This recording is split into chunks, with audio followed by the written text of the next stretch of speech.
Magandang araw mga bata! Ang pag-aaralan natin ngayon, pagtatansya at pagsukat ng mga bagay gamit ang angkop na panukat at ang unit ng haba sa metro at sentimetro. Tingnan ang halimbawa sa ibaba. Suriin mo kung paano ipinakita ang pagtatansya, pagtukoy at pagsukat ng mga bagay gamit ang angkop na panukat. Tingnan ang larawan. Makikita sa ilustrasyong nasa itaas na ang habang 100 sentimetro ay katumbas ng 1 metro. Ang sentimetro ay ang unit na ginagamit upang masukat ang haba ng maliliit o maiiksing bagay. Ang metro naman ay ang unit na ginagamit upang masukat ang haba ng malalaki o mahahabang bagay. Ang sentimetro at metro ay ang mga unit of length na dapat gamitin upang matukoy ang sukat o haba ng isang bagay. Pag-aralan natin ang unang halimbawa. Tingnan ang mga larawan sa ibaba. Tukuyin kung anong unit of length ang dapat gamitin sa pagsukat ng haba o sukat ng mga ito. Narito ang larawan A, larawan B, at larawan C. Narito naman ang larawan D at ang larawan E. Kung susuriin natin ang mga larawan na nasa itaas, makikita na ang larawan A, larawan D, at larawan E ay mga larawan na may maiksing sukat o maliliit na bagay.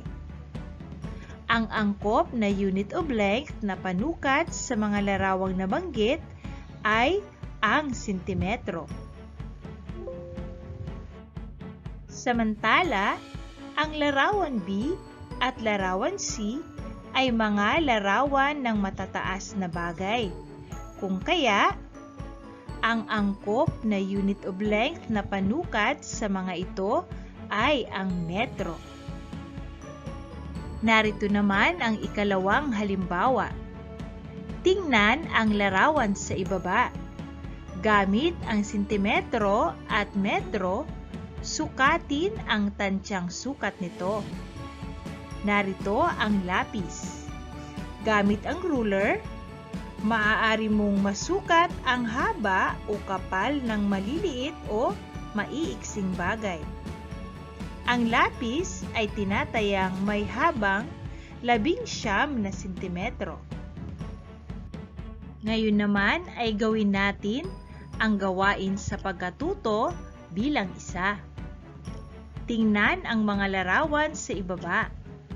Tukuyin ang unit of length na dapat gamitin sa pagsukat ng haba o taas ng bawat larawan. Isulat kung sentimetro o metro ang angkop sa mga ito. Isulat ang sagot sa iyong kwaderno. Narito ang larawan ng pandikit o glue. Anong angkop na unit of length kaya ang maaaring gamitin sa pagsukat ng haba o taas nito? Sentimetro ba o metro?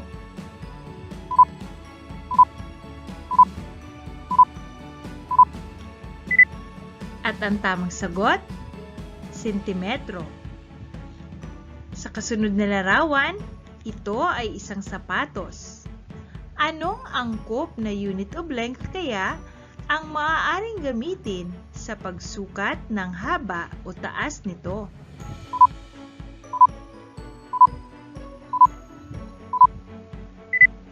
At ang tamang sagot, sentimetro. Sa ikatlong larawan naman ay stapler.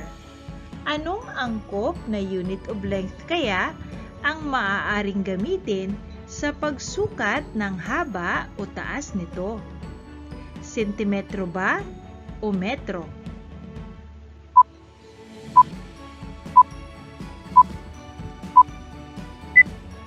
Ang tamang sagot, sentimetro. Sa kasunod na larawan ay sasakyan.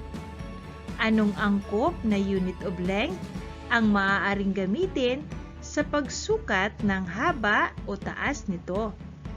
Sentimetro ba o metro?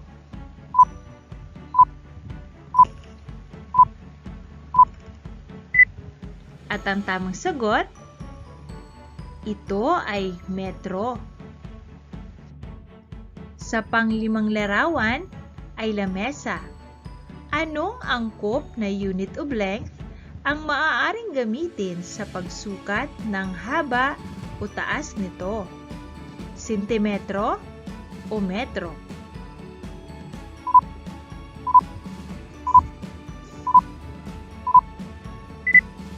At ang tamang sagot, metro.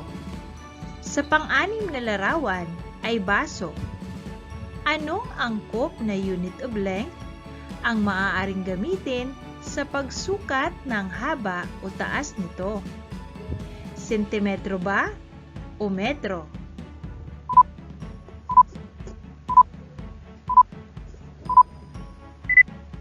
At ang tamang sagot, sentimetro. Sa pang-pitong larawan ay dice. Anong angkop na unit of length kaya ang maaaring gamitin sa pagsukat ng haba o taas nito? Sentimetro ba o metro?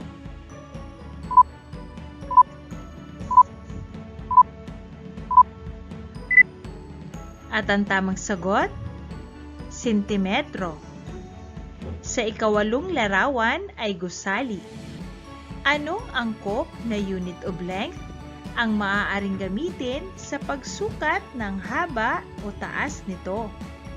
Sentimetro o metro?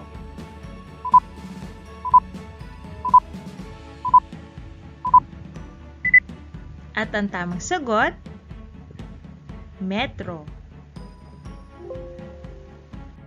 Sa ikasyam na larawan, aparador. Anong angkop na unit of length ang maaaring gamitin sa pagsukat ng haba o taas nito? Sentimetro o metro?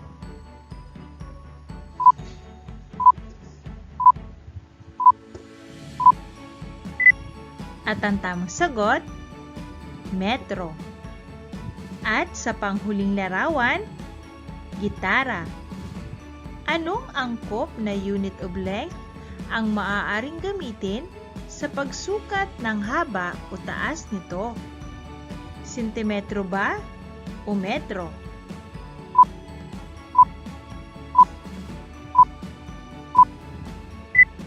At ang tamang sagot, sentimetro. Gawain sa pagkatuto bilang 2.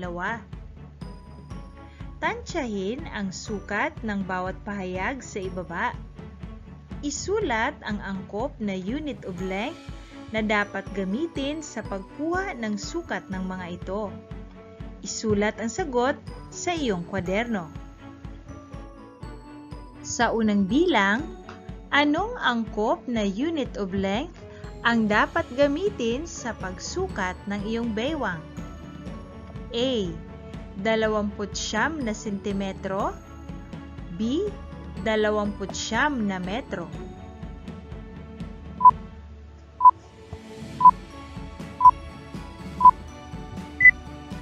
At ang tamang sagot, letter A, 29 na sentimetro. Sa ikalawang bilang, anong angkop na unit of length ang dapat gamitin sa pagsukat ng kapal ng tsinelas? A. 2 sentimetro. B. 2 metro.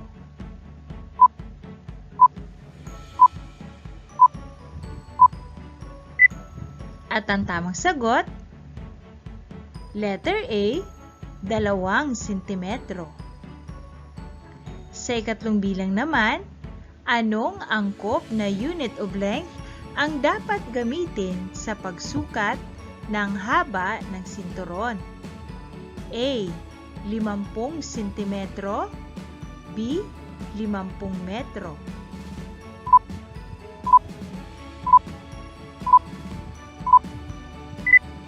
At ang tamang sagot, letter A, 50 sentimetro. Sa ika-4 na bilang, anong angkop na unit of length ang dapat gamitin sa pagsukat ng haba ng paa? A, 24 na sentimetro. B, 24 na metro.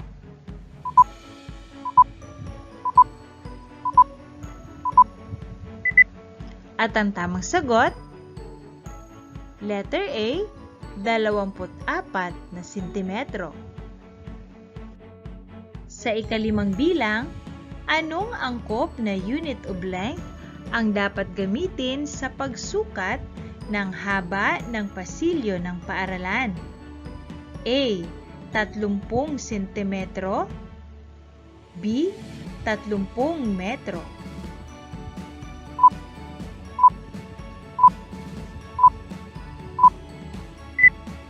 At ang tamang sagot, letter B, 30 metro. Sa ika-6 na bilang, anong angkop na unit of length ang dapat gamitin sa pagsukat ng kapal ng pambura? A, 1 sentimetro. B, 1 metro.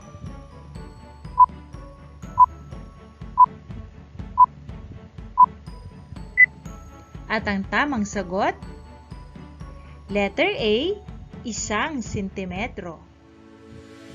Sa ika-7 bilang, anong angkop na unit of length ang dapat gamitin sa pagsukat ng haba ng pisara?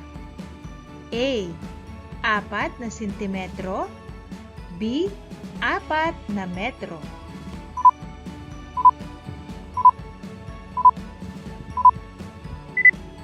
At ang tamang sagot, letter B, 4 na metro. At sa pang-8 bilang, anong angkop na unit of length ang dapat gamitin sa pagsukat ng taas ng flagpole? A, 10 sentimetro. B, 10 metro.